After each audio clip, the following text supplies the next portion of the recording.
15 minute late हो गए ना।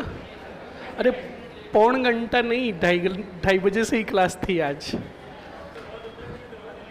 नहीं, आज एक्चुअली क्या है सुनो, कल का सभी को न्यूता देने जा रहा हूँ, इसलिए आज 2:30 बजे आपकी क्लास शेड्यूल हुई थी। तो बिल्कुल न्यूते देने गया हुआ था, तो एक घरवाले ने बिठा दिया कि भाई बैठ थोड़ी चाय पी के जा। समझ में आया? तो स्टूडेंट्स पहले सुन लो, मेरी बात सुन लो। क्या आपको भी न्यूते की ज़रूरत है? एक बात कान खोल के सुन लेना, अपनों से उम्मीद होती है, गैरों से। और आप तो मेरे, हाँ समझ गए ना, आप तो मेरे कालजे की और कोर हमेशा चुभती है, ये भी ध्यान रखना। ओके? कौन सी शाम वाले? वो बाद में देखेंगे, क्यों चिंता कर रहे हो? तुम आ जाओगे कल। 1 मिनट सुनो, पहले सुनो, कल 2 बजे के बाद क्लास रखे? जल्दी बताओ। जो क्लास के समर्थन में है वो हाथ खड़े करो, समर्थन में। अब हाथ नीचे करो। और जो क्लास नहीं चाहते वो हाथ खड़े करो, पूरे पूरे हाथ खड़े करो। कहता है ना, जिसका मत ज्यादा होगा वो जीतेंगे।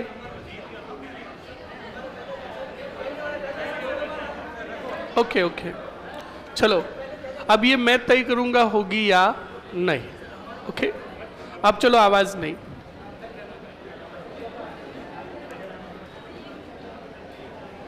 नहीं होगी, चलो अब आवाज नहीं।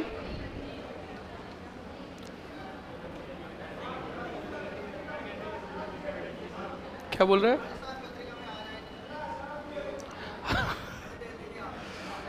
हाँ नहीं, मैंने देख लिया, अच्छे से देख, दुष्टि देख लिया मैंने।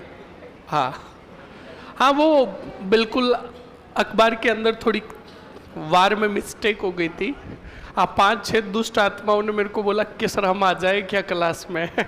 मैंने कहा कहाँ आएगा तू क्लास में? क्या वो स्पेशल क्लास? मैंने कहा वो आज नहीं है, वो कल है। ओके, तो कल आ रहे हो आप? आ रहे हो ना?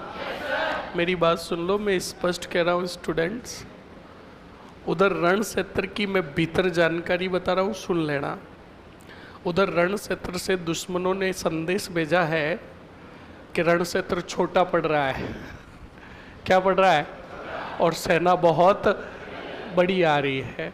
तो कान खोल के सुन लेना, स्पष्ट बोल रहा हूँ, ये बात घर की बात है, किसी को कहना मत। भाई कोई गोपनीय बात कोई कहता है तो ऐसे ही तो कहता है ना कि ध्यान रख जे। तो तुम भी सुनना, ये ऑनलाइन वाले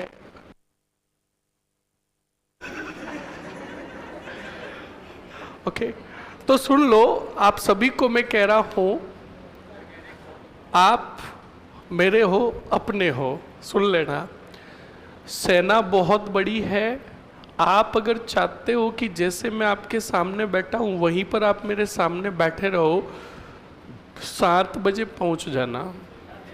बिल्कुल बिल्कुल स्पष्ट कह रहा हूं, वरना सुन लो, बाद में भी तुम्हें बिठाया जाएगा, पर सिर्फ एलईडी पर क्लास चलेगी और आप कहीं और बैठे रहोगे। समझ में आया ना? फिर क्लास स्विचिंग होके चलेगी। इसलिए बोल रहा हूँ, पहले आओ, पहले सीट पाओ। और मैं चाहता हूँ कि मेरे करीब अपने ही रहे, इसलिए ये गोपनीय जानकारी मैंने आपको दे दी है। रजिस्ट्रेशन कर लिया? ईमानदारी का परिचय देते हुए बताओ किस किस ने रजिस्ट्रेशन नहीं किया, ईमानदारी का परिचय देते हुए। तो देखो, सुन लो, कल अगर भीड़ ज़्यादा हो गई और आपने रजिस्ट्रेशन नहीं किया तो एंट्री भी नहीं मिलेगी। क्यों नहीं हो रहा है? इनकी समस्या का समाधान करवाओगे क्लास? जो भी इनकी समस्या आ रही है अभी ब्रेक के दौरान सॉल्व आउट कर देना, ठीक है? हो जाएगा आपका रजिस्ट्रेशन। और कुछ? सर आवाज़ बंद कर दी थी आपने? नहीं, आवाज़ बंद नहीं की थी, वो थोड़ा टेक्निकल इशू भाई। ये आवाज़ बंद क्यों हो रही है? बच्चे कमेंट कर रहे हैं। सेना नायक, सेल चेक करो। हाँ, तो रजिस्ट्रेशन कर लेना स्टूडेंट्स, और मैंने जो कहा वो भी ध्यान रखना, उनको भी लेकर आए। उनको मतलब जो आपके फ्रेंड है।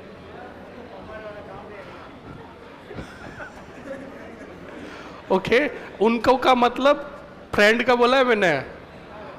और हाँ, अगर वो है तो उनको भी ले आना।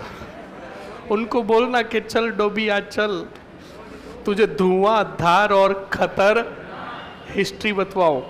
ओके, कॉपी ओपी कुछ नहीं लानी है, तू आ जाना। और पेन साथ, पेन भी नहीं चाहिए क्योंकि डिजिटल OMR पर आपका टेस्ट होगा।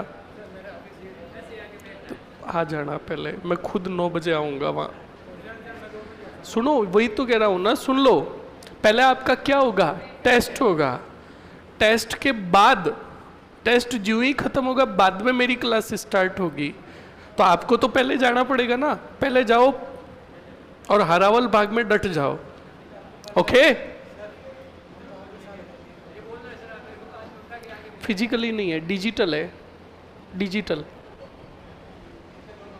दोनों है। पर मेरे को तो OMR का नहीं, इसका बोला है, ऐप का बोला है। अब की बार OMR का नहीं, इसका नहीं हुआ आपका, डिजिटल पे ही। आप अपना ठीकरा भी साथ में लेके आए।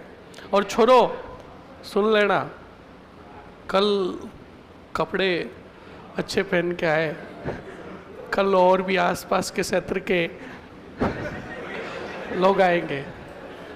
और सुनो, अरे सुनो, फिर मर रहे हो, पहले पूरी बात सुनी नहीं है, पहले पूरी बात सुनो। इसलिए बोल रहा हूँ कि कल वहाँ पर निर्मल सर भी आ रहा है, और सबसे बड़ी बात, आपका फोटोशूट भी होगा, उत्कर्ष चैनल पर भी डाला जाएगा, RS उत्कर्ष चैनल पर भी डाला जाएगा, और न्यूज़पेपर में भी फोटो आएगी। तो फोटो फूट रही आनी चाहिए। पापा अगर कहीं पर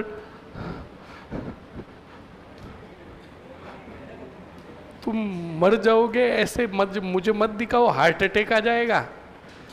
बेटे दुष्टी बोल रहा है, हमें भी एक एक ड्रेस दिलाओ। बिल्कुल दिलाएंगे आपको भी।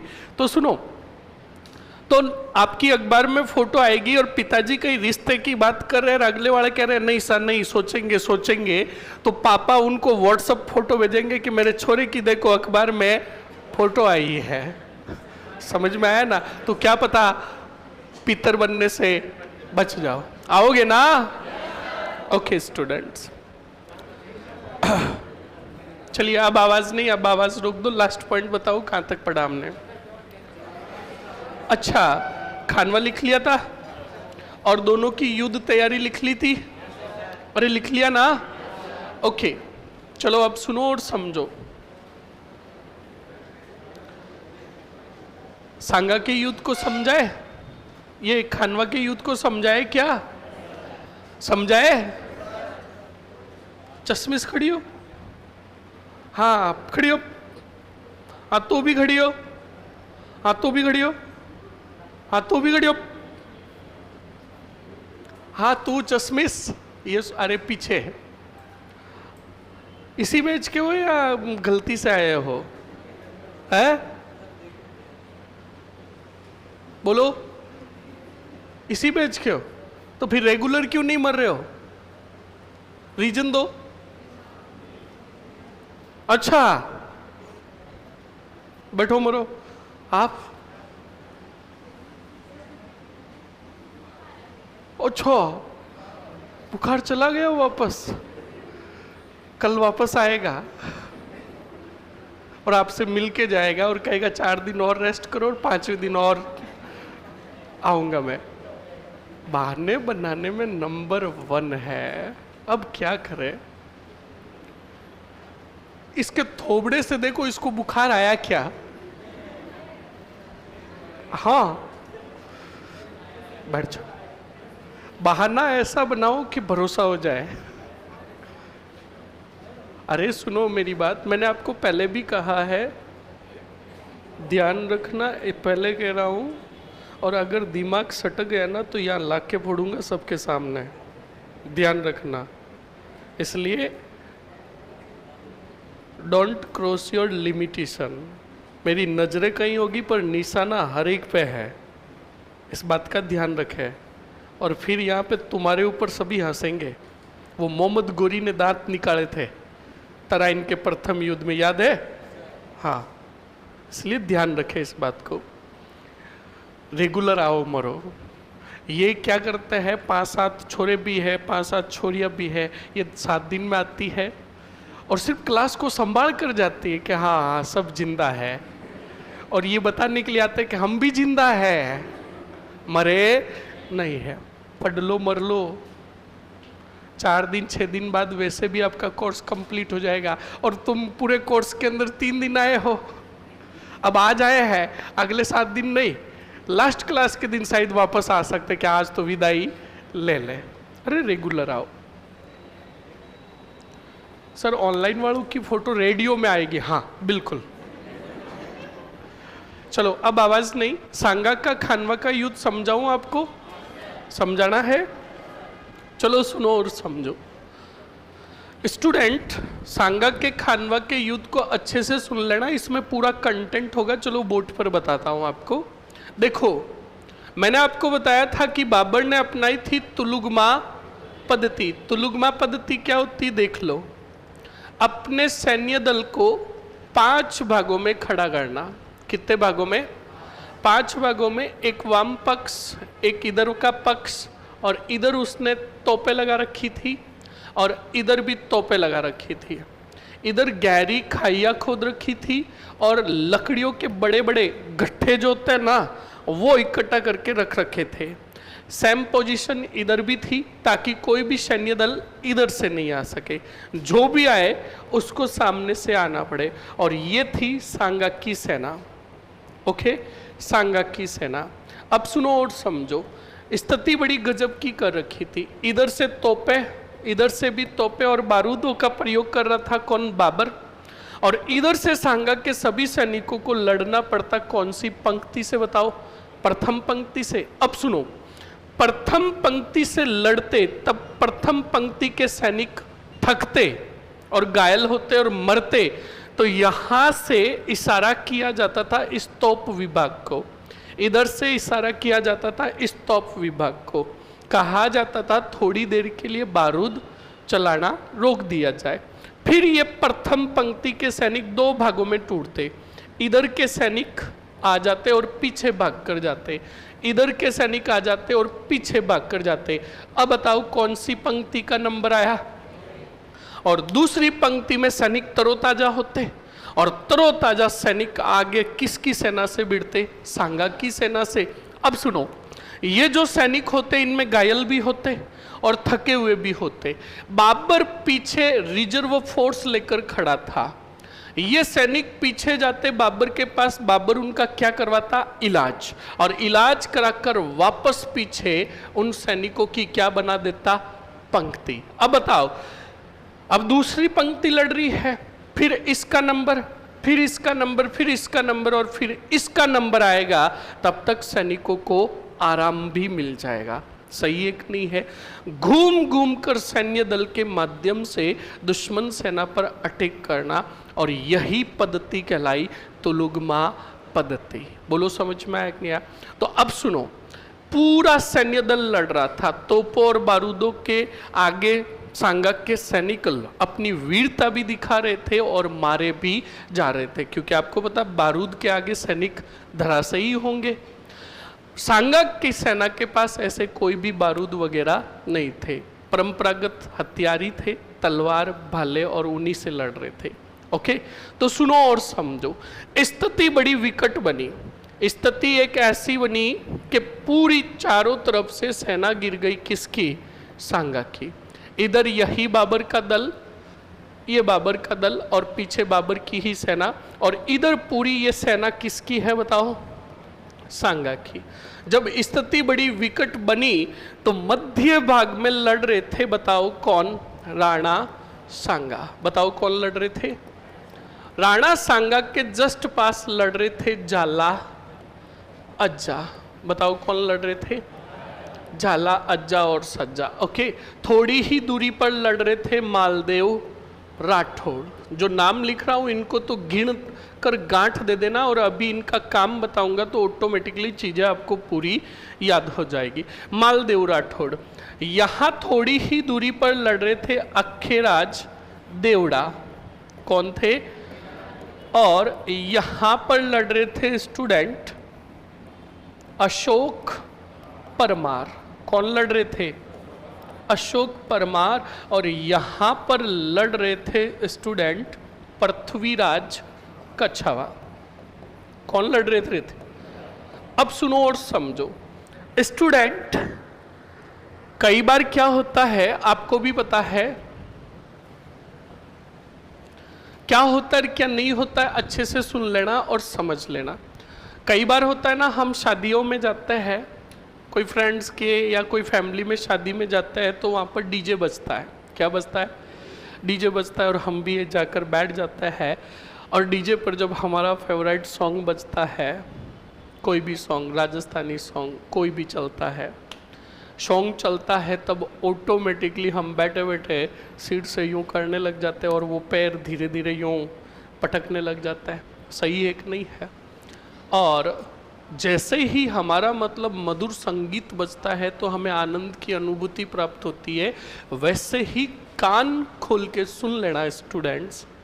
अभी बता रहा हूं, जब राणा सांगा रण क्षेत्र में लड़ते थे तब वो भूल जाते थे और इतना मस्त हो जाते थे रण क्षेत्र में लड़ते हुए कि उन्हें खुद को नहीं पता चलता कि उनके शरीर पर कहाँ घाव लग रहा है और शरीर के कौन से अंग कटकर गिर रहे हैं। इतने मस्त हो जाते। तभी तो आप आज पढ़ते हो कि राणा सांगा के खानवा के युद्ध में 80 घाव लगे। कितने? इसीलिए कर्नल जेम्स टोड ने इन्हें सैनिकों का भग्नावेश कहा। क्या कहा? बोलो, समझ में आया कि नहीं आया? अब सुनो और समझो आगे क्या होता है और क्या नहीं होता है। स्टूडेंट अच्छे से सुनिएगा। जब सांगा के 80 घाव लग गए, कितने? यानी शरीर पर काफी घाव लग गए, जिसके अंदर सांगा का एक पैर कट गया था, एक हाथ कट गया था, और संघर्ष के दौरान एक आंख, उत्तराधिकारी संघर्ष के दौरान एक आंख थोड़ी ग्रसित हुई थी, वो पूरी आंख फूट गई, पूरी आंख चली गई। तब सांगा ने कहा कि मैं इस युद्ध को जारी रखूंगा, हाथी पर बैठकर युद्ध लड़ूंगा। पहले घोड़े पर लड़ रहे थे, उसके बाद सांगा बैठे किस पर? हाथी पर बैठे। और जब हाथी पर बैठे स्टूडेंट, तो ध्यान रखिएगा, सांगा भाला लेकर एक हाथ से लड़ाई लड़ रहे थे। तभी कहा जाता है कि मुगलों की जो पैदल सेना थी, उस पैदल सेना में से किसी ने बाण चलाया। क्या चलाया?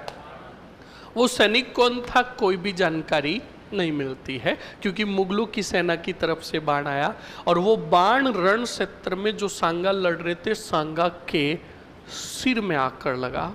कहाँ आकर? सिर में आकर बाण लगा स्टूडेंट। तभी याद रखिएगा, राणा सांगा वहीं पर रण क्षेत्र में मूर्छित होकर गिर पड़े। सुनो, रण क्षेत्र में हर एक का काम बटा रहता था। अच्छे से देखिए, सांगा के पास झाला लड़ रहे थे। कौन? झाला लड़ रहे थे।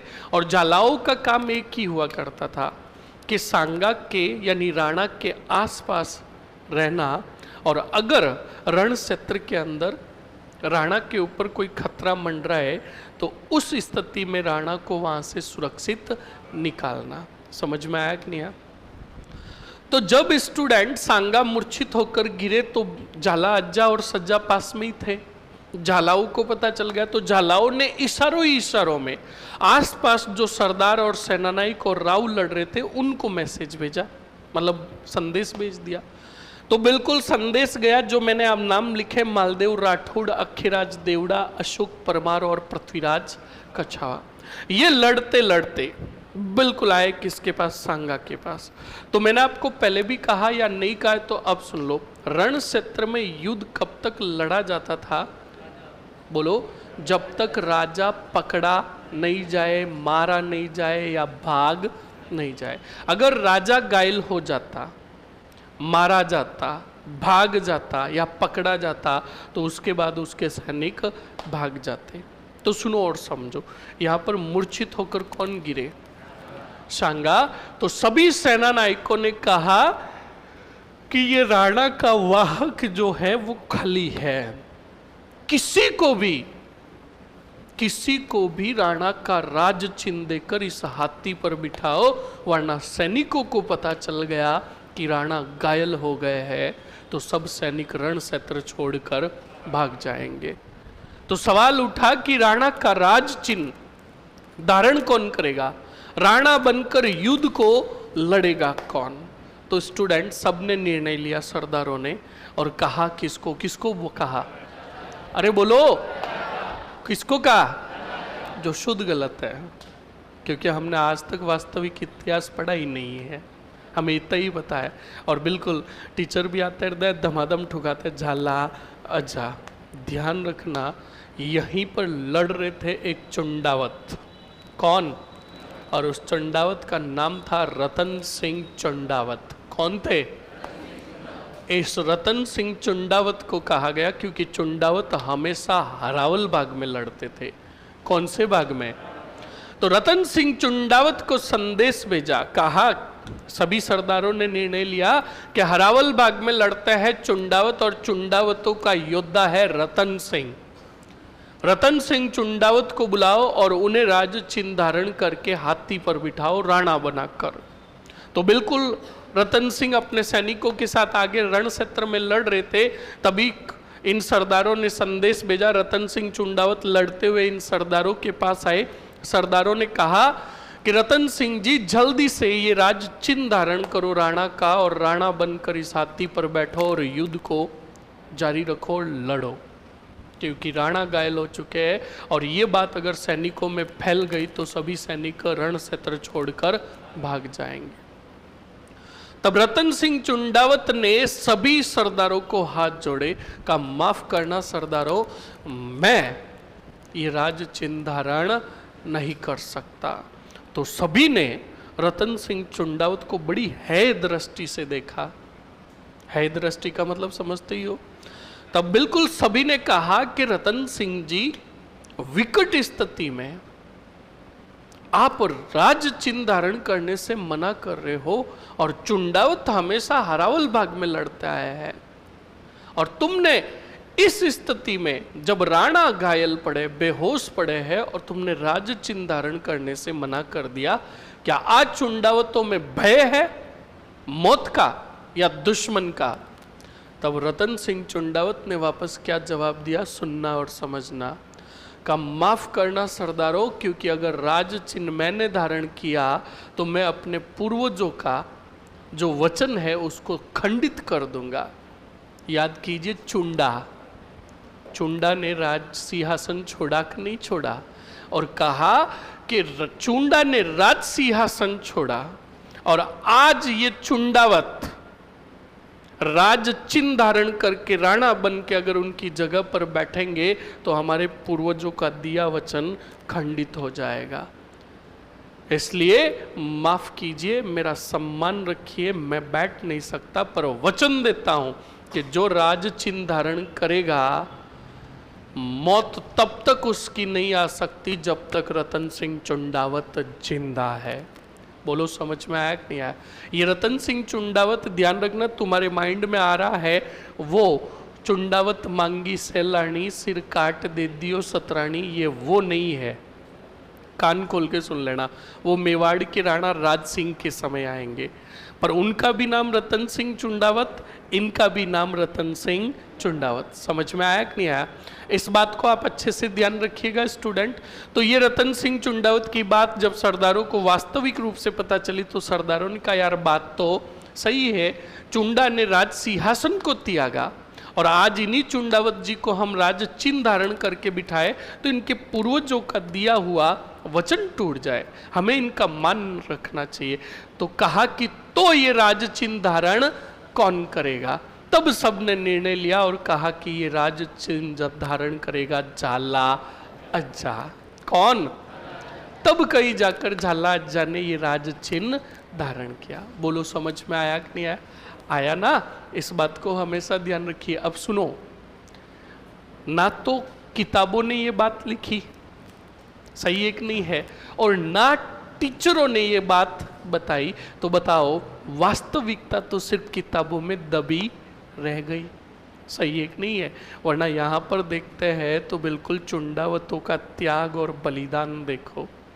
उस चुंडा ने राज सिंहासन तो त्यागा ही त्यागा, उसके पीछे जो चुंडावत हुए, अपॉर्चुनिटी मिली थी राज चिन्ह धारण करने की, अगर वो अपने पूर्वजों के दिए हुए वचन की पालना नहीं करते तो रतन सिंह चुंडावत हाथी पर बैठकर राणा का राज चिन्ह धारण करके, विरुद्ध धारण करके वो खानवा में युद्ध लड़ते। पर ऐसा नहीं किया। किस लिए? अपने पूर्वजों के दिए हुए वचन को पूर्ण करने के लिए। समझ में आया कि नहीं आया? तो इस बात को हमेशा ध्यान रखें स्टूडेंट। मैं हमेशा बच्चों को यही कहता हूं कि हमें इतिहास की उन चीजों को भी जानना है जो सिर्फ तो सिर्फ किताबों में दबी पड़ी है, उनका उजागर होता ही नहीं है। देख लीजिए, मैंने आपके सामने पूछा कि राजचिन्ह का निर्णय किसे धारण करना कहा गया, तो आपने भी यही कहा, झाला अज्जा, क्योंकि हमें पता ही नहीं, इस बात का पता ही नहीं। इस बात को ध्यान रखिएगा स्टूडेंट। उसके बाद झाला अज्जा जब बिल्कुल हाथी पर बैठकर युद्ध को जारी करने का निर्णय लिया, तो पीछे अशोक परमार ने कहा कि हम राणा को यहाँ से सुरक्षित लेकर रण क्षेत्र से बाहर जाएंगे। अशोक परमार के साथ का मालदेव राठौड़ ने कहा हम भी आपके साथ चलेंगे। अखिराज देवड़ा ने कहा हम भी आपके साथ चलेंगे। तो बताओ कितने जने सांगा को लेकर निकलेंगे? तो जब इन तीनों ने कहा, देखो रण क्षेत्र में ये मत सोचना स्टूडेंट कि योद्धा मौत के से डरते थे। योद्धा क्षत्रिय राजपूत कभी भी मौत से नहीं डरता था। राजा महाराजाओं के समय में कान खोल के सुन लेना, रण क्षेत्र के अंदर हर योद्धा अपनी वीरता दिखाने को आतुर रहते थे। तो देखो इन तीनों ने कहा हम सांगा को लेकर जाएंगे। तो पृथ्वीराज कच्छावा ने कहा कि जब तुम सांगा को लेकर जाओगे तो दुश्मन सेना शायद तुम्हारा पीछा करेगी, उस दुश्मन सेना को रोकने का काम करेगा ये पृथ्वीराज कच्छावा। ऐसा ही हुआ। मालदेव, अखिराज और अशोक परमार लेकर निकले किसको? सांगा को। तो बिल्कुल मुगलों की सेना को ये बात पता चल गई, तब मुगल पीछे पड़ गए किसके? सांगा के। जब पीछे पड़े तब बीच में आए कौन? और पृथ्वीराज अंतिम क्षणों तक उन मुगलों से लड़ते रहे, रोक के रखा और अंततः लड़ते हुए वीर गति को, ये देख लीजिए, ये होती है एक क्षत्रियता। ये मर मिटने के ही तो भाव थे, ये वीरता के ही तो भाव थे। समझ में आया कि नहीं आया? उधर स्टूडेंट सांगा को बिल्कुल खानवा के युद्ध से सुरक्षित निकाल दिया गया। अब इधर पीछे क्या हुआ? युद्ध के अंतिम क्षणों के दौरान राय सिंह का सिलहदी तंवर और नागौर का खानजादा, जो मैंने आपको लिखाया, युद्ध के अंतिम समय के दौरान इन्होंने और गद्दारी कर दी। ये दोनों मिल गए किस तरफ? बोलो, बाबर की तरफ मिल गए। तो और सेनानायक जो थे काफी मारे गए थे, और बाबर की इस युद्ध में क्या हुई? विजय हुई। अब सुनो, उधर चलते हैं। सांगा को लेकर कहाँ गए स्टूडेंट? सांगा को लेकर ये तीनों सर्वप्रथम गए बसवा। कहाँ गए? बोलो, कहाँ गए? और बसवा कहाँ है? अरे बोलो, बसवा दोषा में लेकर गए। अभी तक सांगा को होश नहीं आया था। हर एक क्षत्रिय कांप रहा था कि सांगा को अगर होश आ गया और सांगा पर हमने अगर नियंत्रण नहीं किया तो सांगा को होश आते ही सांगा शायद हमें मार देंगे। ये बिल्कुल फैक्ट है। सभी कांप रहे थे क्षत्रिय जो लेकर आए थे। क्यों? सुनना और समझना, अभी बताता हूं। सांगा को जब होश आया तो इतिहासकार कहते हैं सांगा अपने एक पैर के बल पर खड़े हो गए थे और कहा दुश्मन का संहार करो और दुश्मन को मौत के घाट उतारो और इस रण क्षेत्र को जल्द से विजय करो। पर देखा सांगा ने तो चारों तरफ कोई भी सैनिक नहीं थे। तो सांगा ने अपने सरदारों से पूछा कि मैं कहाँ हूं? तब उन सरदारों ने कांपते हुए कहा था कि सांगा राणा, आपके रण क्षेत्र के अंदर क्या लगी? एक तीर यानी बाण लगा, और बाण लगने की वजह से आप मूर्छित होकर गिर गए, तो हम आपको बचाकर रण क्षेत्र से कहाँ लेकर आए हैं? बशवा। तब सांगा जोर जोर से रोने लगे थे। सांगा ने कहा, सरदारों, तुमने इस राणा को कलंकित कर दिया। क्या कर दिया? कलंकित कर दिया।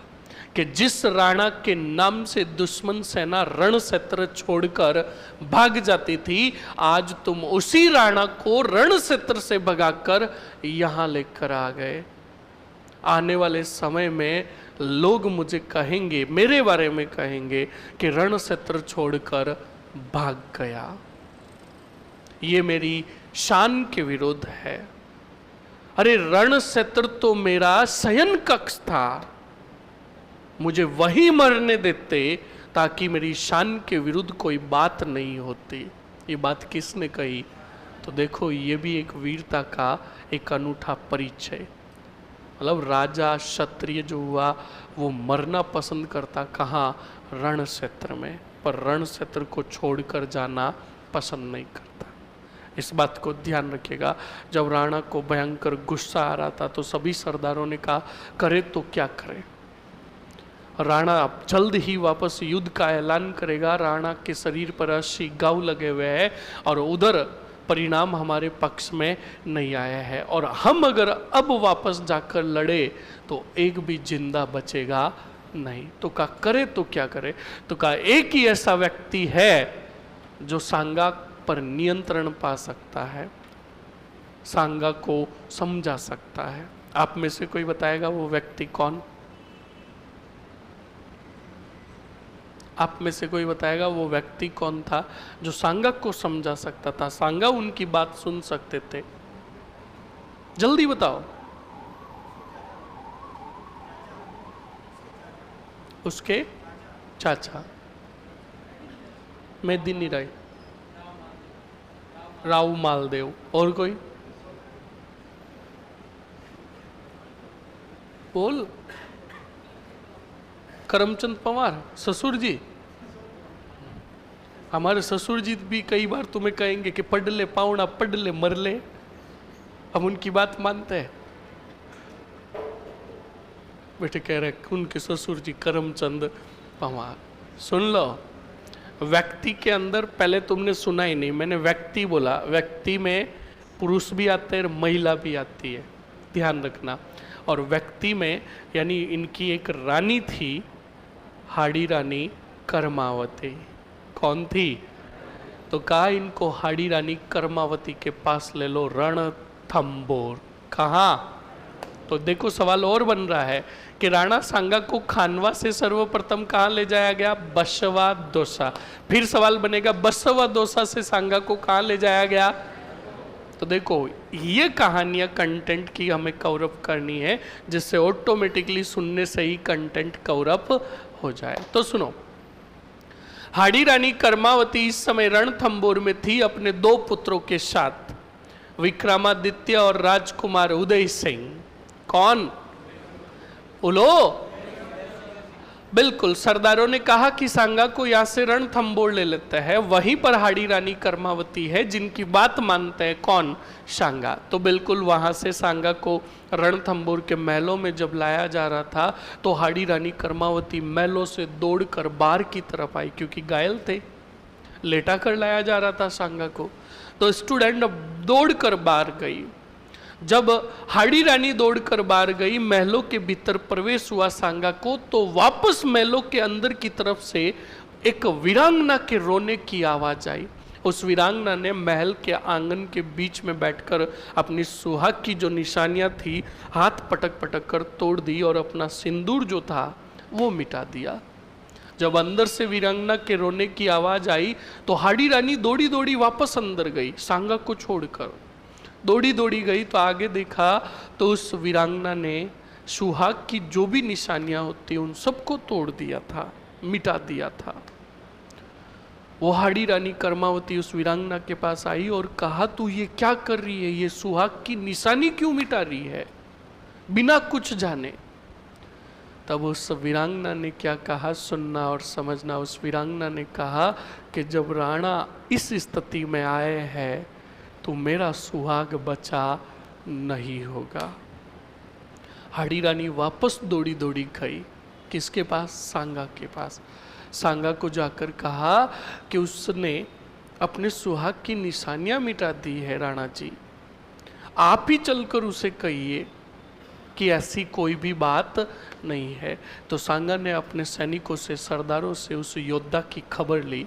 फिर सांगा ने ही कहा हाड़ी रानी को कि हे हाड़ी रानी, तुझ उस वीरांगना को जाकर कह कि तेरी बात सत्य है। तेरे मतलब उस वीरांगना के बारे में कह रहे हैं। कहा कि उसको जाकर के कि तेरा पति बड़ा वफादार था, स्वामी भक्त था, उसने अंतिम क्षणों तक वफादारी से हमारी तरफ से लड़ा और लड़ते हुए वीर गति को प्राप्त हुआ। मेवाड़ और ये राणा उस तेरे पति की वफादारी और स्वामी भक्ति को युगों युगों तक याद करेंगे। आप में से मुझे बताएगा वो वीरांगना थी कौन और वो योद्धा था कौन, जो हमने आज तक नहीं जाना है। बस धमाधम क्या पढ़ते हैं सुनो, खानवा के युद्ध में सुनो, राजचिन्ह धारण किसने किया? झालाज जाना। सांगा की छतरी कहाँ बनी हुई? के फलानी जगह। बस इसके अलावा हाँ, जिहाद का नारा दिया, बस 4 पॉइंटों में पूरा। हाँ, ठोक ठोक पृथ्वीराज कछावा। ये पालीवाल बेटा इधर इशारा करके कि ठोक ठोक सही है। और कोई? अरे पृथ्वीराज कछावा आमेर का था तो उसकी रानी रणथंबोर में क्या कर रही थी? ये तो लॉजिक लगाओ। जिसको आ रहा है हाथ खड़ा करो।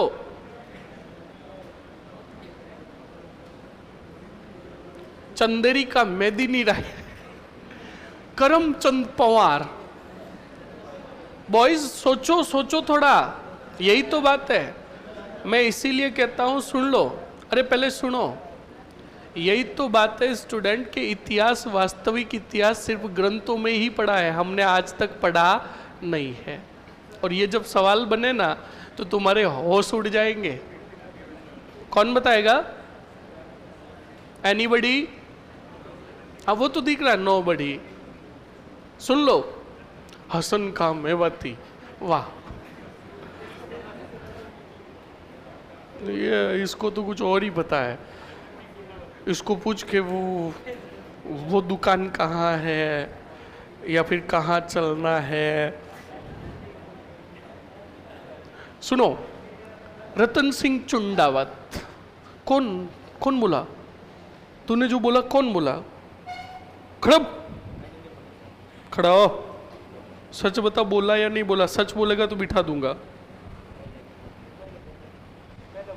क्या बोला?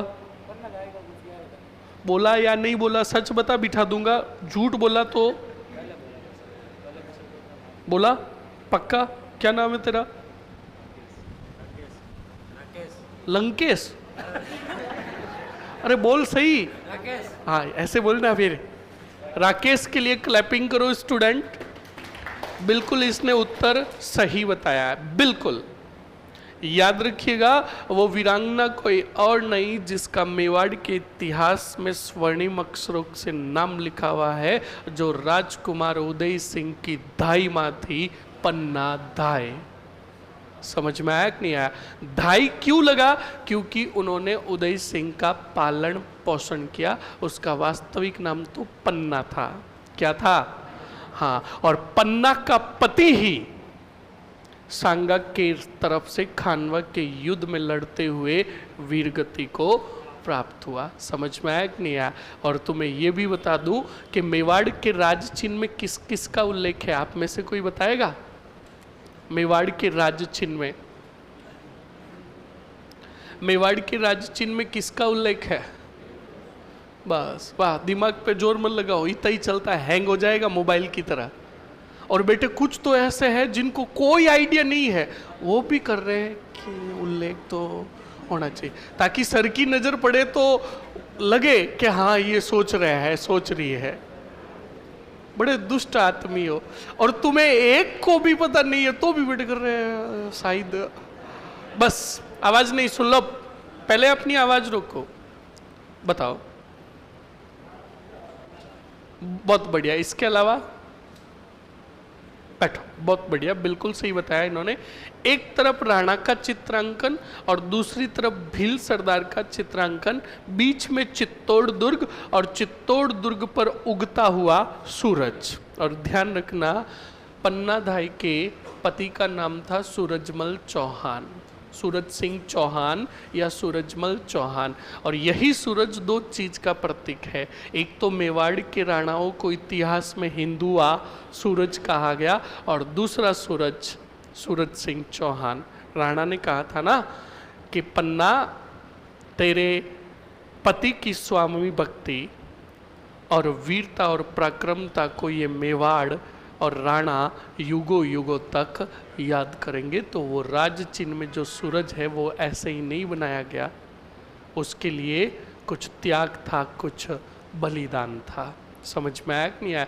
इस बात को याद रखिएगा। अब सुनो और समझो स्टूडेंट, वहीं पर लगभग ये समझ लो कि ये युद्ध कब हुआ था, जल्दी से बताओ। 17 मार्च को हुआ। 17 मार्च के बाद यही समझते हैं कि मार्च एंडिंग तक सांगा को लेकर आ गए थे, कहाँ? रणथंबोर। और मार्च से लेकर जब वापस ये जाएंगे तब तक लगभग 7-8 महीने ये कहाँ रहे थे? रणथंबोर में ही, जहाँ इनका क्या हुआ? इलाज। क्या हुआ? इलाज हुआ। अब सुनो, इधर खानवा का युद्ध विजय हो गया। कौन? बोलो। बाबर। बाबर ने युद्ध विजय होते ही सबसे पहले उसने कहा कि यहाँ रण क्षेत्र में जितने कितने भी मेवाड़ी सरदार मरे पड़े हैं, इनका सिर धड़ से अलग किया जाए और सिरों को काट कर एक जगह इकट्ठा करके मीनार बनाओ। तो सिरों की काट कर मीनार बनाई गई, और उसी मीनार पर चढ़ा कौन? बोलो। बाबर। और बाबर ने गाजी की उपाधि धारण की। किसकी? और गाजी का मतलब हिंदुओं का वध करने वाला या काफिरों का वध करने वाला। इस बात को ध्यान रखिएगा। उसने कहा था ना, घोषणा की थी ना कि सैनिकों अगर तुम मेरी तरफ से लड़ोगे तो मैं कर माफ कर दूंगा। उसने तमगा कर माफ किया। कौन सा कर? जो सैनिकों से लिया जाता था। कौन सा कर? बोलो। तमगा कर। अब सुनो, बाबर ने ये युद्ध जीतने के बाद क्या किया और क्या नहीं किया? बाबर ने ये युद्ध जीतने के बाद चंदेरी का मेदिनी राय जो था इस रण क्षेत्र से बिल्कुल चला गया था। बाद में जब परिणाम पक्ष में नहीं आए तो चंदेरी को जीतने के लिए उसने मेदिनी राय पर क्या किया? आक्रमण किया। रणथंबोर में ये बात पता चली किसको? सांगा को। तो सांगा ने कहा हमारी सेना तैयार की जाए, हम चंदेरी के मेदिनी राय की सहायता है तो जाएंगे और दुश्मन से लड़कर अपनी वापस हार का क्या लेंगे? बदला लेंगे। ओके, अब सुनो। तो स्टूडेंट, बिल्कुल यहां से सांगा ने युद्ध का ऐलान किया, सैनिक सभी रवाना हुए। हाड़ी रानी कर्मावती ने विजय का क्या लगाया? टीका लगाया। तो हाड़ी रानी कर्मावती ने विजय का टीका लगाया तो महलों के बाहर सांगा की नज़र पड़ी। तो महलों के बाहर 5 वर्षीय सांगा का पुत्र खेल रहा था, राजकुमार उदय सिंह। कौन थे? 5, हाँ बिल्कुल 5 साल के आसपास थे। तो सुनो, राजकुमार उदय सिंह जी खेल रहे थे। तो राजकुमार उदय सिंह जी को देखा सांगा ने, तो उनके पुत्र थे, तो बुलाया अपने पास उदय सिंह को और अपने एक हाथ से उठाकर, जो पिता का पुत्र के प्रति वात्सल्य प्रेम होता है वो प्रेम लाड किया, दुलारा। और इधर हाड़ी रानी कर्मावती क्या लगा रही थी? विजय का टीका। अब सुनो स्टूडेंट, यही तो वास्तविकता है। तो बिल्कुल जब सांगा के विजय का टीका लगाया गया, हाथ में उदय सिंह थे, कर्मावती के जस्ट पास में खड़ी थी पन्ना। कौन खड़ी थी? पन्ना। तब मेवाड़ के राणा सांगा ने कहा कि जिस प्रकार पन्ना तेरे पति मेरे प्रति वफादार थे, स्वामी भक्त थे, उसी प्रकार मैं तुझे ये भी नहीं कह सकता कि तू मेरे दास की एक दासी है। पन्ना मैं कलेजे का टुकड़ा और इस मेवाड़ का जिस पर मुझे सबसे ज़्यादा भरोसा है, मेरे कलेजे के टुकड़े कुंवर उदय सिंह को तेरे भरोसे छोड़कर जा रहा हूँ, इसका ध्यान रखना। जिस प्रकार तेरा पति वफादार था, तू भी वफादारी और स्वामी भक्ति पर टिकी रहना, मुझे तेरे ऊपर पूरा भरोसा है। तो एक बात बताओ स्टूडेंट्स, पास में तो हाड़ी रानी कर्मावती भी खड़ी थी, उदय सिंह की माँ खड़ी थी, पर सौंपा किसको? पन्ना को। जब पन्ना के सामने उसके पति का क्या किया, जिक्र किया, तो स्टूडेंट पन्ना का जी भराया, पन्ना रोने लगी। सांगा वहाँ से सेना लेकर निकल गए। तब हाड़ी रानी कर्मावती ने उसका मनोबल बढ़ाया कि पन्ना तू रो मत, तू एक नहीं दो दो पुत्रों की माँ है। और ये देख,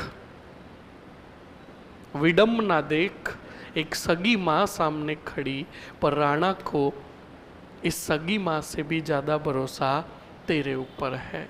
तो तू उस राणा का कभी भी इस जो तेरे ऊपर भरोसा किया, इस भरोसे को कभी टूटने मत देना।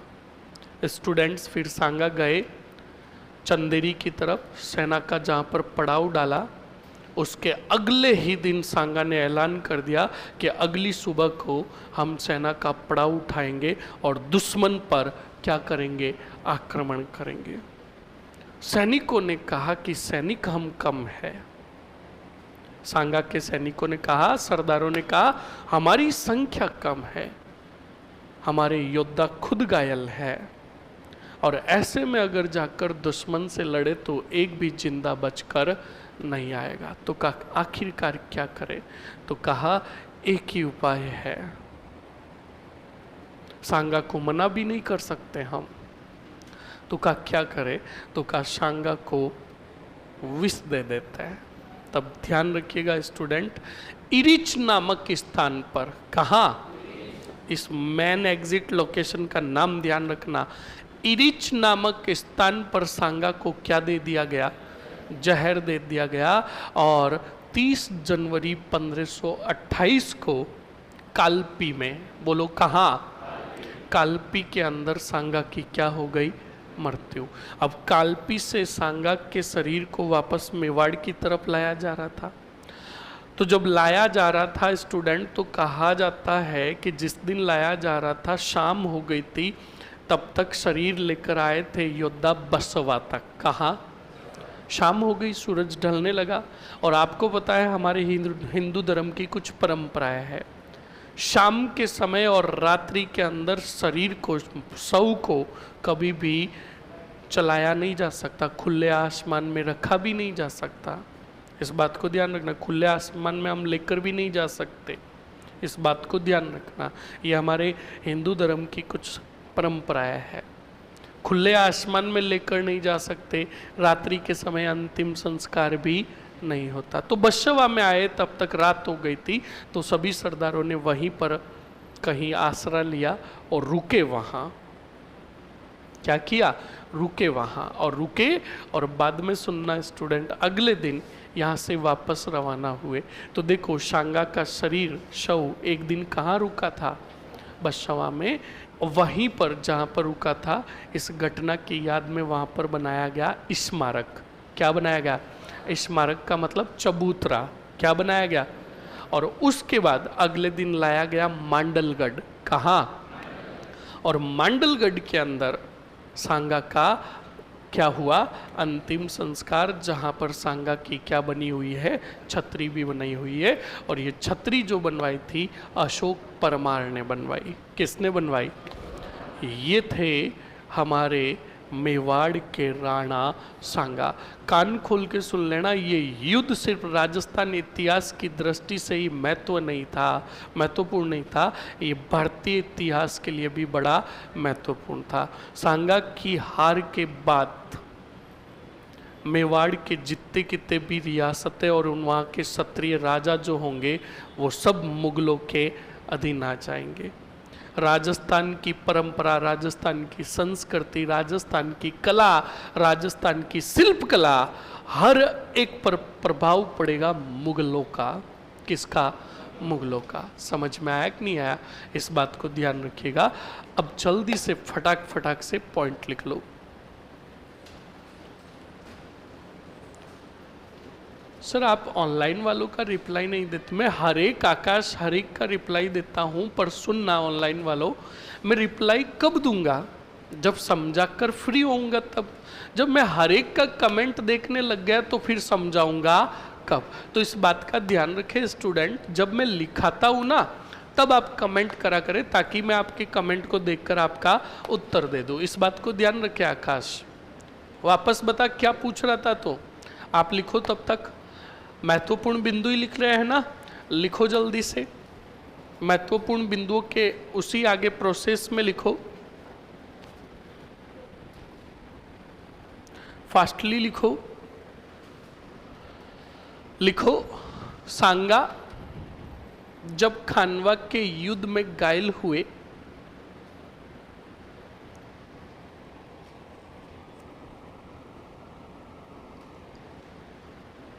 सर कल वाला सेकंड लास्ट पॉइंट, अब सेकंड लास्ट पॉइंट क्या था? मुझे क्या पता रे, कल वाला सेकंड लास्ट पॉइंट क्या था?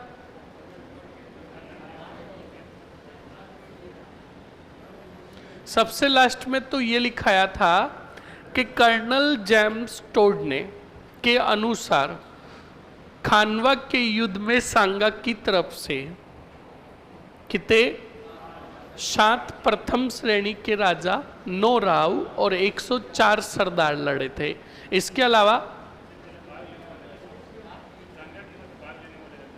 हाँ, और इसके पहले हमने लिखाया था सांगा की तरफ से भाग लेने वाले राजा, और वो तो आपने लिख लिए थे।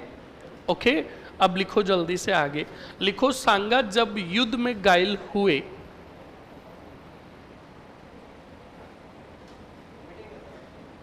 किसकी?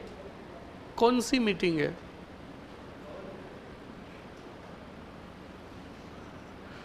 लिखो जल्दी से। घायल हुए तब सांगा के सिर से मुकुट धारण, सांगा के सिर से मुकुट धारण, के सिर से मुकुट धारण किसने किया?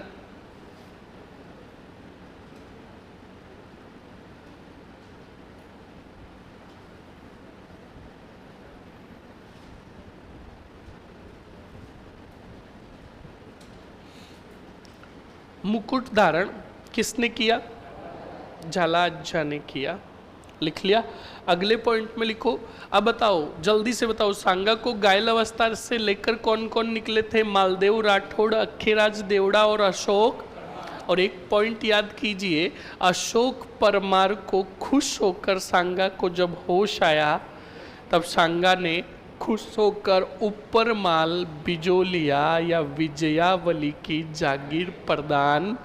और बताओ यही पॉइंट मैंने वहाँ पर लिखाया कि नहीं लिखाया? बहुत खूब, लिखो जल्दी से, बड़े होशियार हो तुम। लिखो जल्दी से, लिखो।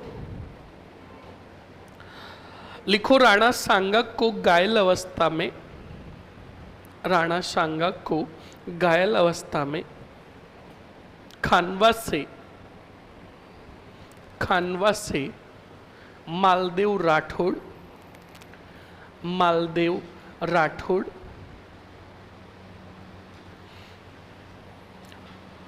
अशोक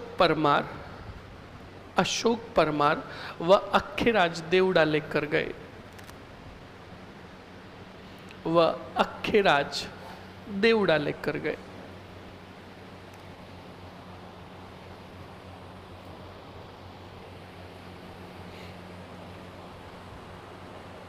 लिख लिया? ओके, अक्खेराज देवड़ा लेकर, रुक जाओ, लेकर सर्वप्रथम बसवा कहाँ है? कोष्टक में लिखो दोसा, लेकर गए।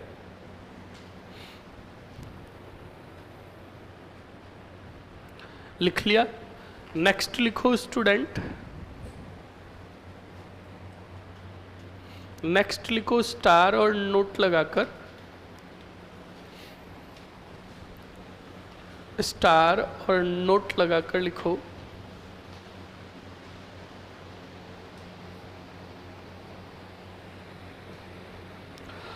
लिखो स्टूडेंट, सांगा को बसवासे, सांगा को बसवासे कहाँ ले जाया गया? दौसा ले जाया गया। सॉरी, सांगा को बसवासे रणथंबोर ले जाया गया, रणथंबोर ले जाया गया, जहां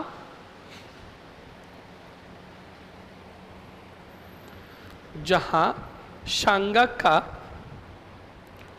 जहां सांगा का इलाज हुआ।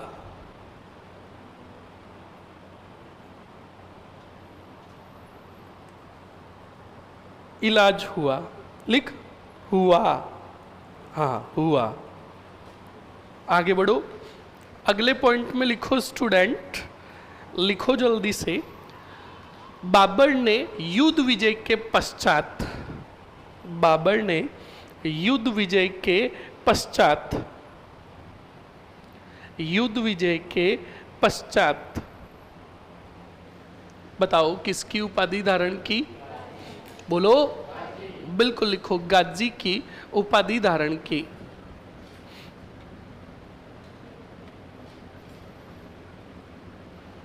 गाजी की उपाधि धारण की लिख दो, तथा तमगा, तमगा तथा तमगा कर को समाप्त किया।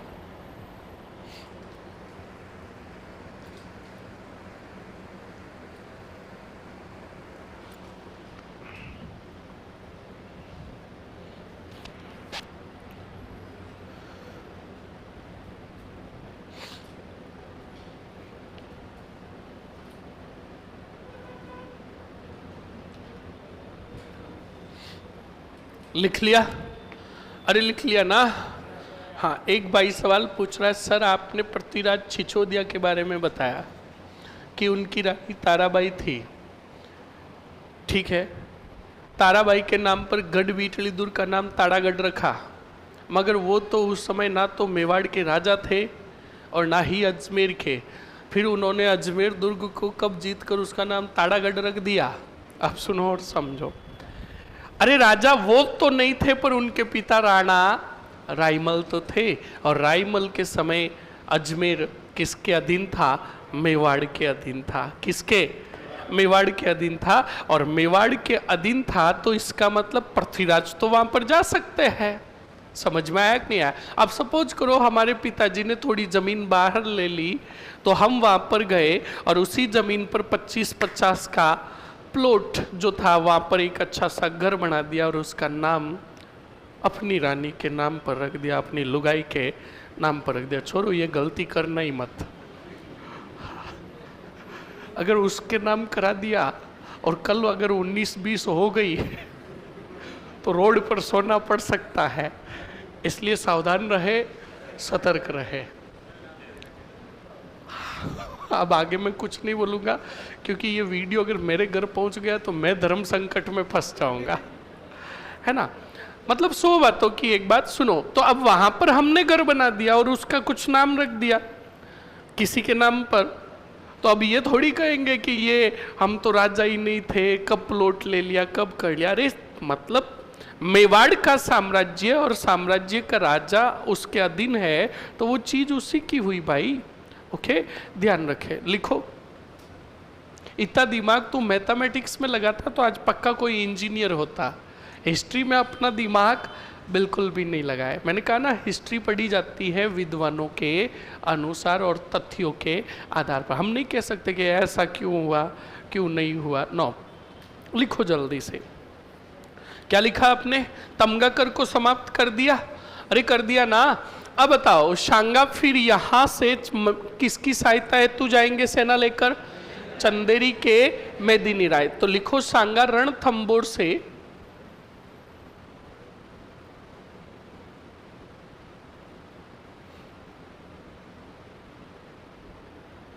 रणथंबोर से राणा सांगा राणा सांगा सैन्य दल लेकर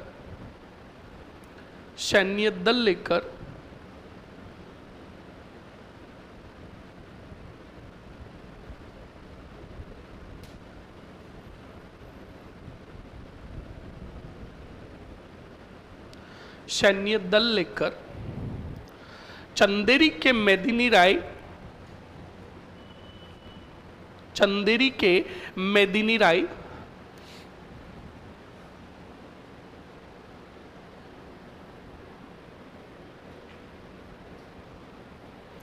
की सहायता हेतु गए।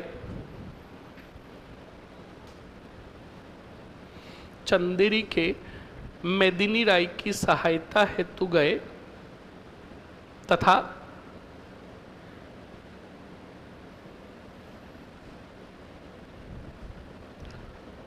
इनके सैनिकों ने इरीच नामक स्थान पर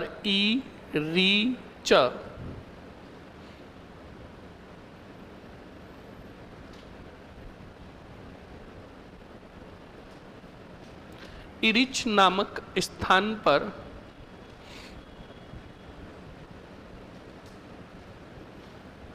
विष दिया।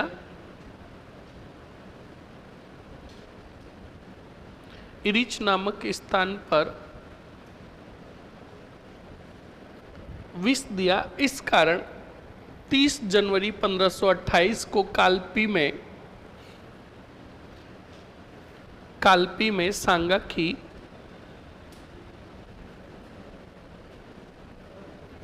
30 जनवरी 1528 को कालपी में सांगा की क्या हुई? मृत्यु हुई।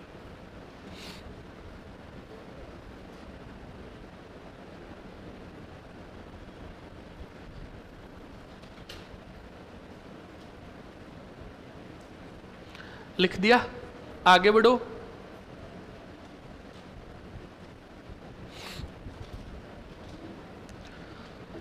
बताओ स्टूडेंट्स, राणा सांगा का स्मारक कहाँ है? बशवा। लिख लो जल्दी से।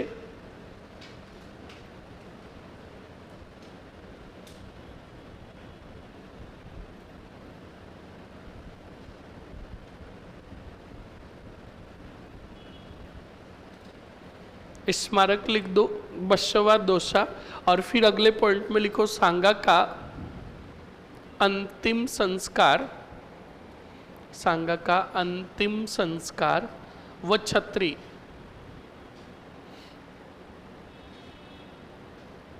बताओ कहाँ? बोलो, बिल्कुल लिख लो, मांडलगढ़। बताओ छत्री कितने खंभों की है? बोलो, लिख लो जल्दी से। तो 12 खंभों की किसकी है? बोलो, पृथ्वीराज सिसोदिया की। ध्यान रखिएगा, कुंभलगढ़ के समीप। लिख लिया? अरे लिख लिया ना। सांगा का अंतिम संस्कार व छत्री मांडलगढ़, और आगे कोष्टक में लिख लेना 8 खंभों की छत्री। प्रताप और सांगा की छत्री 8-8 खंभों की, ध्यान रखिएगा। लिख लिया? ओके, चलो अब सुन लो और समझ लो। हाँ, पॉइंट लिखो जल्दी से। उपाधि, उपाधि, उपाधियों में लिखो नंबर फर्स्ट उपाधि सैनिकों का भग्नावेश। सैनिकों का भग्नावेश।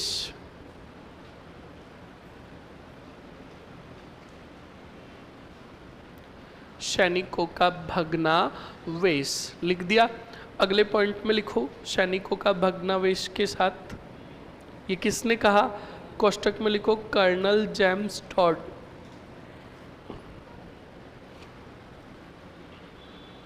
कर्नल जेम्स टॉड लिख लिया। नेक्स्ट लिखो हिंदू पथ। हिंदू पथ,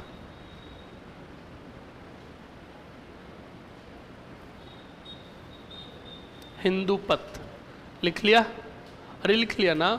ओके स्टूडेंट, ये हो गई उपाध्याय सांगा की, और ये हो गया पूरा ए से लेकर जेड तक पूरा राणा सांगा कंप्लीट ना।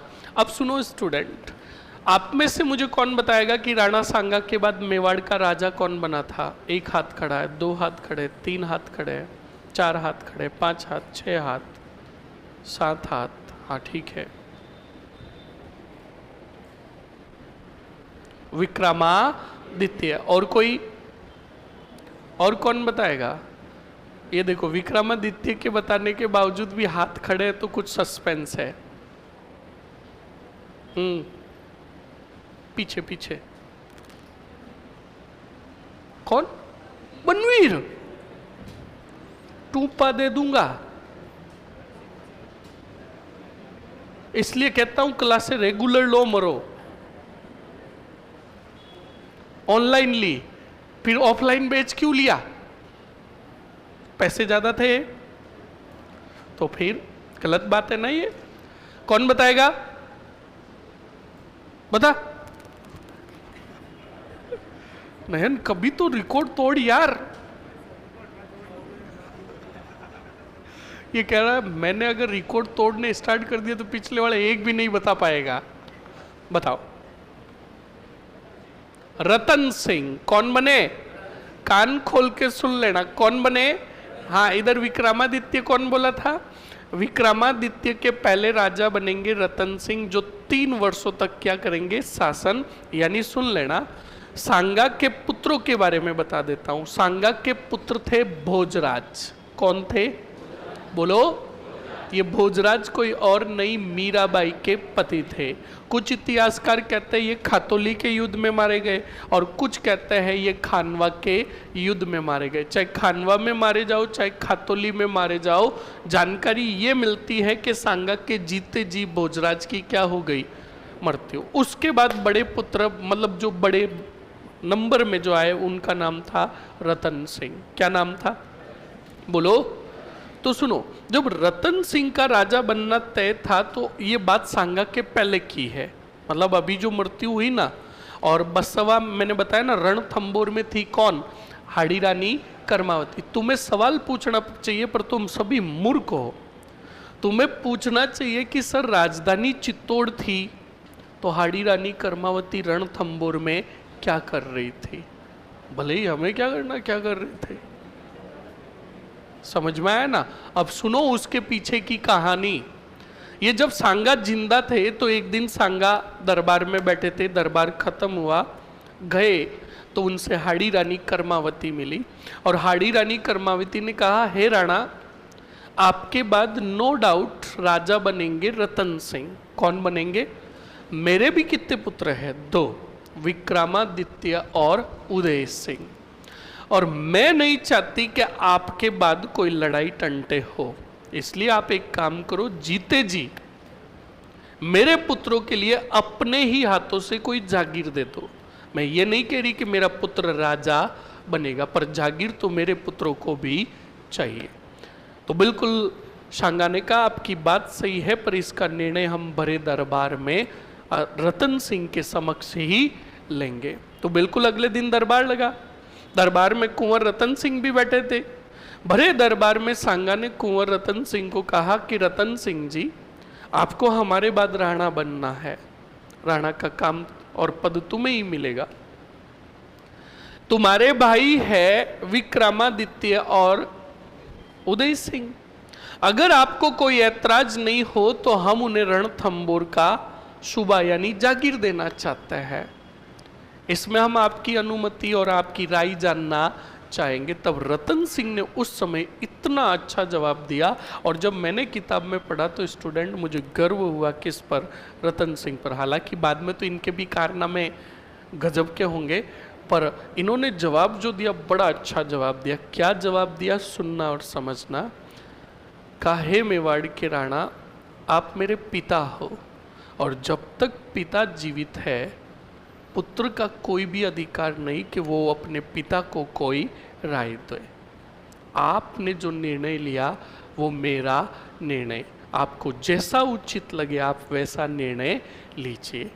मेरी पूछने की मतलब अनुमति की जरूरत नहीं है। बिल्कुल सही है स्टूडेंट, पिता के जीते जी पुत्र कैसे निर्णय ले सकता है? तो बहुत अच्छा जवाब था। तो बिल्कुल बड़े खुश हुए कौन? रतन से, सॉरी, सांगा, और सांगा ने बिल्कुल रणथंभौर की जागीर किसको दे दी? विक्रमादित्य और उदय सिंह को। तो हाड़ी रानी कर्मावती सांगा के समय ही अपने दोनों पुत्रों को लेकर रवाना हुई किधर? रणथंभौर। तब हाथ जोड़े हाड़ी रानी कर्मावती ने सांगा को, कहा एक और एहसान कर दीजिए राणा जी, हमारा छोटा है कुंवर कौन? उदय सिंह, और विक्रमादित्य भी बड़े तो है, आप एक काम करो, मेरे भाई जो है आपके सेना नायक है, आपके यहाँ काम करते हैं। कौन? सूरजमल हाड़ा। कौन? बोलो। का सूरजमल हाड़ा जो है आपके दरबार में काम करता है और युद्ध विद्या में वो बड़े निपुण है, तो मेरे भाई को मेरे साथ भेज दो ताकि वो अपने दोनों भाणजों को और हमारे पुत्रों को अच्छी युद्ध की शिक्षा देते। तो सांगा ने कहा आप सूरजमल को भी ले जाओ। कहाँ? रणथंभौर। इस वजह से हाड़ी रानी कर्मावती कहाँ थी? रणथंभौर में। इसी वजह से बसवा से सांगा को चित्तौड़ नहीं ले जाकर कहाँ ले जाया गया? वरना सही देखे तो बसवा से सांगा को कहाँ लेकर जाना चाहिए था? चित्तौड़, पर कहाँ लेकर आए? रणथंभौर। अब सुनो और समझो, अब आगे टू बी कंटिन्यू। स्टूडेंट, ये बात जो आगे मैं बता रहा हूं ये सांगा के समय की बता रहा हूं। सांगा के समय एक बार क्या हुआ, कुंवर रतन सिंह, बोलो कौन? कुंवर रतन सिंह जी एक बार अपने कुछ एक सैनिकों को लेकर राजधानी के बाहर घूमने गए। कहाँ गए? घूमने गए। एक जगह पर अपने सैनिकों सहित पड़ाव डाले बैठे थे, तो बाहर गए। रतन सिंह ने अपने सैनिकों को कहा तुम यहीं पर रहो, हम थोड़ा आसपास घूम कर आता है। तो रतन सिंह जी घूमने गए तो एक मंदिर था। क्या था? वो मंदिर देखा, और उस मंदिर में गए तो उसी मंदिर के अंदर उन्होंने अति सौंदर्यवान और एक रूपमती राजकुमारी को देखा। अब उस मंदिर में गए तो उस अति सौंदर्यवान और रूपमती राजकुमारी को देखा, सिर्फ देखा ही था, और वो राजकुमारी भगवान की पूजा अर्चना करके चली गई। रतन सिंह जी को वो पल और उस राजकुमारी को देखना इतना अच्छा लगा कि वो अपने सैनिकों सहित वहाँ पर काफ़ी दिनों तक पड़ाव डाले बैठे रहे, और हमेशा हर रोज की सुबह को जीव ही मंदिर के पट खुलते और उस रानी के आने का समय होता तो मंदिर के पास एक तरफ जाकर छुपकर बैठ जाते और सिर्फ रानी को, उस राजकुमारी को आते जाते देखते। क्या करते? और उन्हें मतलब वही 5 मिनट उसको देखते, पर उस 5 मिनट को देखकर उन्हें इतना सुकून मिलता कि 24 घंटे निकाल देते उन 5 मिनटों को याद कर करके। सुनो और समझो, ये मंदिर कैसे बनाओ? हाँ, ये मंदिर, ये झंडा, ये मंदिर की सीढ़ियां। हमेशा रतन सिंह जी इधर आकर छुपकर बैठ जाते और राजकुमारी को आते जाते देखते। सुनते रहो। अब उधर सैनिक उनका इंतजार करे और सैनिक सोच रहे कि हम यहाँ पर पड़ाव डाले कितने दिन बैठे रहेंगे, आज 10 दिन होने को आया है और कुछ कर भी नहीं रहे और सिर्फ यही बैठा है और हमें साथ में भी नहीं लेकर जा रहे कुंवर, ऐसी क्या बात है? तो एक दिन हिम्मत करके उन सैनिकों ने पूछा कि कुंवर यहाँ पर कितने दिन रहेंगे? तो कहा जब तक हमारा मन करेगा हम यहीं पर रहेंगे। बैठी बैठी बातें कर रहे हैं। कौन? रतन सिंह जी।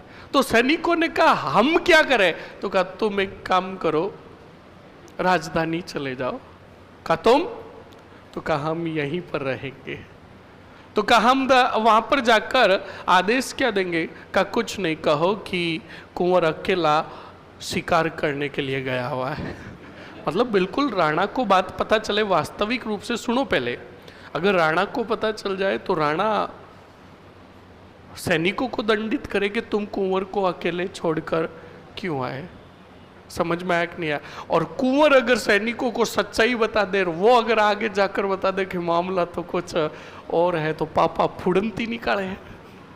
सही है कि नहीं है?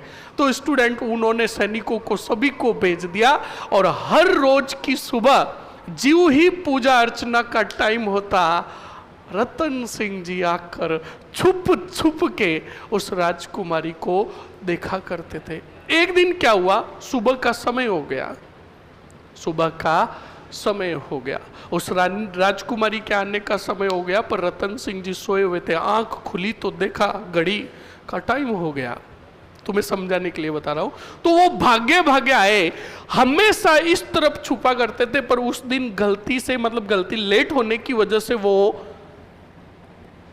इधर छुप गए, मतलब इधर रुक गए फुर्ती फुर्ती में। अब वो रानी आई, और रानी आई तो यहां पर सीढ़ियां चढ़ते समय वो 4 या 5 सेकंड के लिए रुकी थी और उधर यूं देख रही थी। रतन सिंह ने कहा, अच्छा, वन साइडेड नहीं, 2 साइडेड, पर अभी भी ओटीपी नहीं आया था। और जब तक 1 टाइम पासवर्ड नहीं आता, छोड़ो, ध्यान रखना, जूते खाने के पूरे चांसेस है। समझ में आया ना? तो देखो, ये राजा महाराजाओं का बड़ा गजब का किस्सा है। तो सुनो, रतन सिंह को सिर्फ इतना ही पहले लगा कि ये चाहत 1 साइड नहीं है, 2 साइडेड है, पर अभी भी कंफर्मेशन नहीं। रतन सिंह जी जानबूझकर दूसरे दिन भी इधर ही छुपे रहे।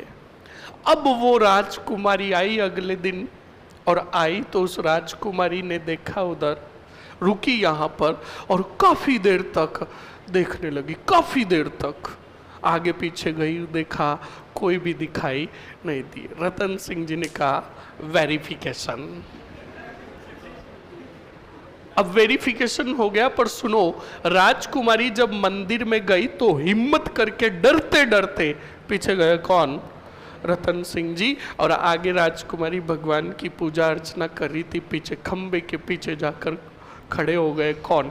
रतन सिंह जी को पता था कि यार अभी तक कोई भरोसा नहीं है। तब राजकुमारी ने भगवान की पूजा अर्चना करते समय कहा, हे विधाता, मैंने देरी कर दी, उन्हें बता नहीं पाई और वो चले गए, तू एक बार मिला दे, मैं अपने मन की बात उन्हें बता दूंगी। तब रतन सिंह जी ने पीछे से कहा, प्रिय,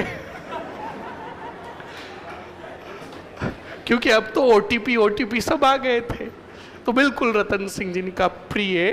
तो राजकुमारी ने आगे देखा कि भगवान बोले का, नहीं नहीं प्रिय, पीछे देखो। समझ में आया कि नहीं आया? तो सुनो और समझो, मतलब सुनो, ये जो राजकुमारी थी ये कोई और नहीं, आमेर के पृथ्वीराज कछावा की पुत्री थी। मैंने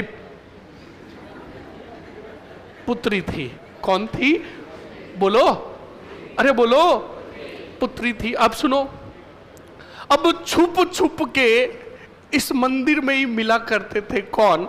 ये रतन सिंह जी और पृथ्वीराज कछावा की पुत्री। अच्छा, टाइम हो गया क्या? बताओ, कहानी खत्म करूं कि छोड़ू? अरे बोलो, पहली बार कमीना कह रहा है, चलने दो। चलो सुन लो, कोई बात नहीं, हमारे घर की बात है, बाद में बढ़ा देंगे। कहाँ है? इधर मिलन हो रहा है। अब अभी होगा मिलन। हाँ, अब सुनो और समझो। तो क्या होता है, क्या नहीं होता है, सुनना और समझना। तो बिल्कुल स्टूडेंट्स अब छुप छुप के वही मंदिर में मिलने लगे, और मिले मिले मिले, करीब या ज़्यादा आ गई, तो दोनों ने छुपकर उसी मंदिर में चोरी छुपे विवाह कर लिया। क्या कर लिया? सुनते रहो, बोलो मत, बोले तो फिर मैं कहानी पूरी गायब कर दूंगा। विवाह कर लिया। अब सुनो और समझो, विवाह कर दिया। इधर लाज और शर्म के मारे राजकुमारी ने अपने घर वालों को बात भी नहीं बताई, और ना ही उधर रतन सिंह जी बताए तो बताए कैसे, क्योंकि सांगा का खौफ था।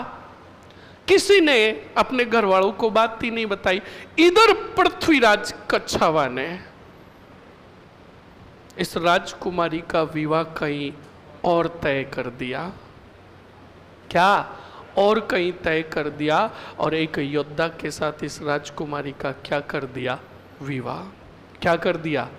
विवाह कर दिया, बस कहानी खत्म। अब सुनो, रतन सिंह राजा बने। क्या बने? क्या बने? राजा बने। तो रतन सिंह कतई नहीं चाहते थे कि वो राजधानी क्या, कतई नहीं चाहते थे कि रणथंबोर जैसी महत्वपूर्ण जागीर विक्रमादित्य और उदय सिंह के पास हो, क्योंकि उस समय में आज के 63 लाख, कितने? 63 लाख आज की जितनी वैल्यू होती है उतनी आमदनी होती थी उस समय में रणथंबोर से। किससे? हाँ, रणथंबोर से वार्षिक आय इतनी होती थी। और रतन सिंह कभी नहीं चाहते थे कि इतनी बड़ी जागीर उनके भाइयों के पास रहे। तो रतन सिंह ने बार बार रणथंबोर संदेश भेजा हाड़ी रानी कर्मावती को, कि आप हमारे माँ हो और मेरी माँ और मेरे भाई रणथंबोर में रहे, ये मुझे अच्छा नहीं लगता, आप आ जाओ, तोड़ ही तोड़। ये सब बहाने थे। वो अधिकार करना चाहता था किस पर? रणथंबोर को अपने नियंत्रण में रखना चाहता था। पर धुआंधार और खतरनाक थे सूरजमल हाड़ा। कौन? सूरजमल हाड़ा हर एक बात से परिचित थे। किसकी? रतन सिंह की। बोलो किसकी? रतन सिंह की। और दूसरी बात सुनो जो कहानी में ट्विस्ट लेकर आ रही है।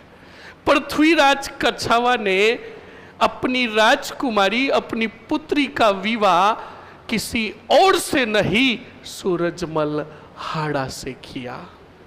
किससे? और सूरजमल हाड़ा के बारे में जब ये बात पता चली किसको? रतन सिंह को। तो रतन सिंह ने कहा, अंजलि, अरे अंजलि क्या कहा? याद है? जब पता चला कि उसका विवाह सूरजमल हाड़ा के साथ हुआ तो कहा कि ये मैं कभी होने नहीं दूंगा। पर ले गया था कौन? सूरजमल हाड़ा। आगे क्या होगा क्या नहीं होगा? 7 मिनट हुए हैं, 15 मिनट जोड़ लो, 23-22 होते ही यहाँ पर आ जाना, वरना कहानी गायब। जल्दी आओ।